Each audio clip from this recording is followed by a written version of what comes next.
Assalamualaikum warahmatullahi wabarakatuh. Selamat datang di podcast kami. Saya Rafino Akmal, nomor NPM 2207 10101044. Di sini saya bersama teman saya. Perkenalkan, nama saya Gatan, nomor NPM 2207 101010 128. Kali ini kami akan membawa topik tentang salah satu budaya yang ada di Indonesia. Kita membahas tentang apa itu budaya. Budaya adalah keseluruhan sikap dan pola perilaku, serta pengetahuan menggambarkan suatu kebiasaan yang diwariskan dan dimiliki oleh suatu anggota masyarakat maupun sekelompok anggota tertentu. Istilah budaya ini tentunya sudah melekat dan bahkan sering kali hadir di dalam kehidupan kita sehari-hari. Sebagai warga Indonesia, tentunya kita tahu bahwa Indonesia mempunyai beraneka ragam budaya. Contoh salah satu ragam budaya yang ada di Indonesia adalah gotong royong, yang ada dan muncul dari masyarakat tradisional, di mana masyarakat pada saat itu secara bersama-sama saling membantu, bergantian menggarap tanah, mencangkul, menanam benih, mengatur saluran air, memupuk, memanen, bahkan untuk pekerjaan-pekerjaan yang lainnya seperti membangun rumah dan lain sebagainya. Bagaimana menurut Anda, Saudara Gatan? Menurut saya, gotong royong ini adalah suatu kegiatan yang memang harus dilestarikan di Indonesia. Gotong royong sendiri adalah kegiatan yang sangat bermanfaat untuk warga dalam pergaulan sosial. Karena gotong royong dalam bergotong royong, kita bekerja sama dan bergaul dengan warga sekitar atau komunitas dalam melakukan sesuatu yang bermanfaat. Gotong royong bisa ditemukan di setiap bagian bermasyarakat di Indonesia. Contohnya adalah di perumahan dan di desa. Sampai saat ini, gotong royong masih sering dilakukan dalam masyarakat, karena kegiatan ini bukan hanya untuk menyelesaikan pekerjaan atau saling membantu, tetapi juga mempererat hubungan masyarakat dan bisa membuat relasi-relasi gitu dari gotong royong ini. Ya, dari hingga saat ini pun gotong royong tidak hanya ada di dalam masyarakat saja, namun ada di dalam media sosial, di mana penguatan nilai-nilai revolusi mental melalui media sosial yang sangat penting. Menurut data dari survei Microsoft bertajuk Digital Civility Index, tingkat kebadan digital masyarakat Indonesia sangat buruk, bahkan terburuk di Asia Tenggara. Sangat memprihatinkan, tak dapat dipungkiri media sosial didesain kebanyakan untuk mencari profit, bukan tertuju untuk penggalian-penggalian nilai. Dunia informasi bergerak dengan cepat. Media sosial menjadikan komunikasi sebagai wadah yang sangat luas. Untuk itu, kita perlu social engineering yang tepat yang dibangun dengan panduan value local wisdom masyarakat kita. Kita punya gotong royong dan sangat inline dengan falsafah Islam, Fatsabikul Khairat. Usai Sabrang, Seraya menyebutkan simbolik.id menerapkan algoritma kurasi melalui gotong royong. Gotong royong dalam ilmu, dana, dan tenaga ibunya. Tentunya kita di sini bisa melihat banyak sekali manfaat dari gotong royong Gotong itu royong ini. sendiri. Ya, ya, saya saya rasa Sudah cukup. saya dan Katan sudah menyebutkan banyak sekali manfaat-manfaat dari gotong royong ini. Saya rasa sudah cukup. Sekian dari kami. Terima kasih. Wassalamualaikum. Ya, Assalamualaikum Assalamualaikum warahmatullahi warahmatullahi wabarakatuh. wabarakatuh. Assalamualaikum warahmatullahi wabarakatuh. Selamat datang di podcast kami. Nama saya Muhammad Aidar Ali, NPM 2207 10101036. Di sini saya tidak sendiri bersama dengan teman saya.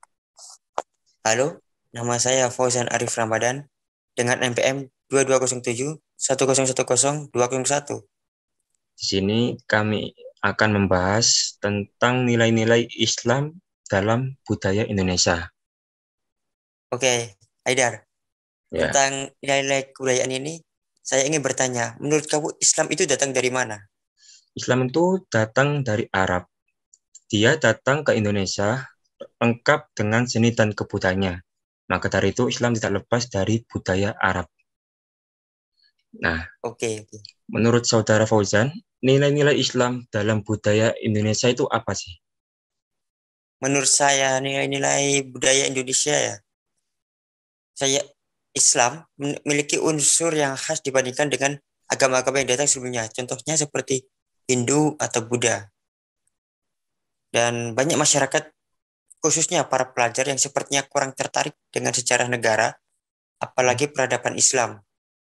Tetapi di agama Islam memiliki daya tarik yang berbeda, mulai dari budaya yang dibawa dari Arab dan disebarkan ke pelosok-pelosok negeri Nusantara sehingga menyatu dalam kehidupan sehari-hari, dan tanpa sengaja hal itu dilakukan secara turun-temurun hingga sekarang. Contohnya itu seperti apa?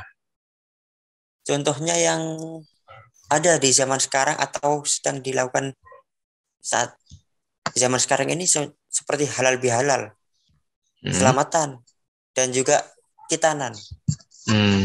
Baik.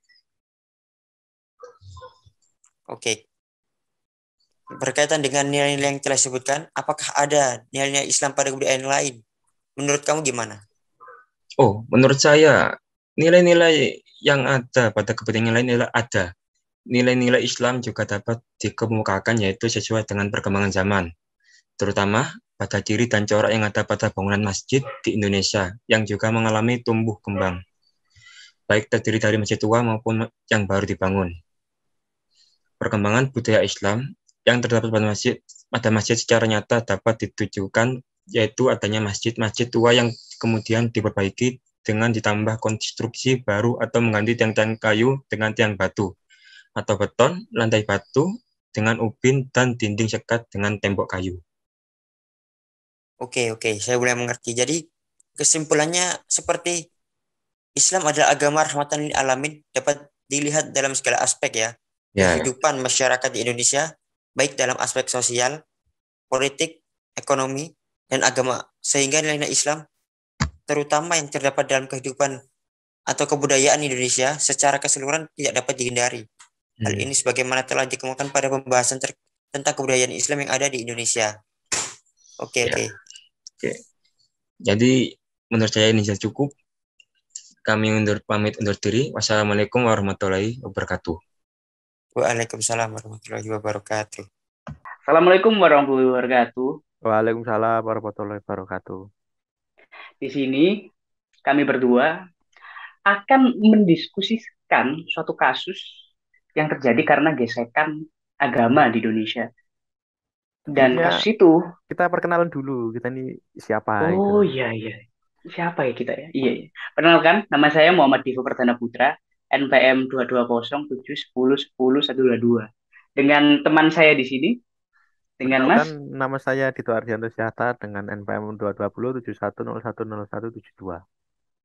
Oh, iya. Di sini gini Mas, kita akan membahas suatu kasus ya, yang saya bilang tadi karena pergesekan agama di Indonesia. Kasus itu adalah pengeboman gereja di Surabaya pada tahun 2018. Mas. Itu bagaimana Mas? Pendapat Anda mengenai kasus pergesekan yang seperti itu? Gimana Mas? Singkat saja ya, pendapat saya itu saya sebenarnya agak merasa tidak masuk akal, terus kaget juga ya kok bisa gitu ada orang yang mengebom gereja gitu kan, dan itu juga melibatkan anak-anak gitu loh kan. Seharusnya anak-anak itu tidak diajak untuk melakukan hal-hal seperti itu yang berpaham radikalisme dan berpaham isu teroris lah seperti itu. Kan kita sebagai masyarakat Indonesia itu sebaiknya hidup itu yang baik-baik saja, yang mengedepankan persatuan dan kesatuan seperti di Pancasila, yang ada di Pancasila, dengan tidak melakukan seperti itulah. Kita itu kan hidup beragama, itu kan mau agama Kristen, Katolik, Hindu, Islam, Buddha dan lain sebagainya itu kan dianggap sama gitu. Iya. Kan juga dasar ini gimana? Dan saya juga sendiri berharap untuk kedepannya tidak lagi terulang kasus yang sama baik di Indonesia maupun di dunia. Mungkin hanya itu saja cuma pendapat yang bisa saya sampaikan gitu. Ada ya, makasih pendapatnya. Saya juga setuju dengan Masnya. Saya juga berpendapat seperti ini. Iya, memang kita ini hidup berbasis ideologi Pancasila yang harusnya itu menyatukan dari Sabang sampai Merauke gitu loh. Persatuan kita itu harusnya ada gitu, tidak boleh benar sendiri gitu menurut kita gitu, tidak boleh menjustifikasi kita paling benar, tidak boleh kan. Kasus seperti ini itu Mas, paham-paham radikal seperti ini itu yang membenarkan dirinya sendiri untuk melakukan sesuatu yang buruk gitu loh, yang merugikan kehidupan bermasyarakat gitu. Menurut saya ini amat sangat tidak benar, sangat disayangkan ya. Perbuatan terorisme seperti ini dengan dasar kita itu sebagai dasar negara Pancasila gitu loh, yang ideologinya pun juga persatuan gitu. dan benar adanya,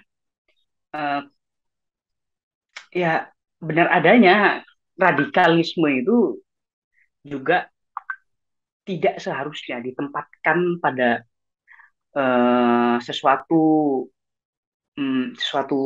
suatu basis negara yang seperti ini, tidak make sense. Menurut saya sih seperti itu juga ya. Itu ya Mas.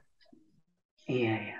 Ya mungkin podcastnya bisa sampai sini saja ya Mas ya. Atas apa-apa unek-unek atau pendapat kita tentang kasus ini gitu kan, yang sudah kita sampaikan masing-masing tadi itu tentang cara pendapatnya. Mungkin sampai sini dulu ya Mas podcast kita.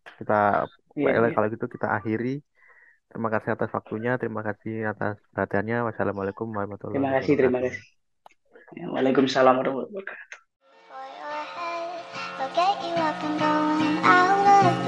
Yeah, I don't wanna fall asleep, I don't wanna pass away. I've been thinking of our future, cause I'll never see those days. I don't know why this has happened, but I probably deserve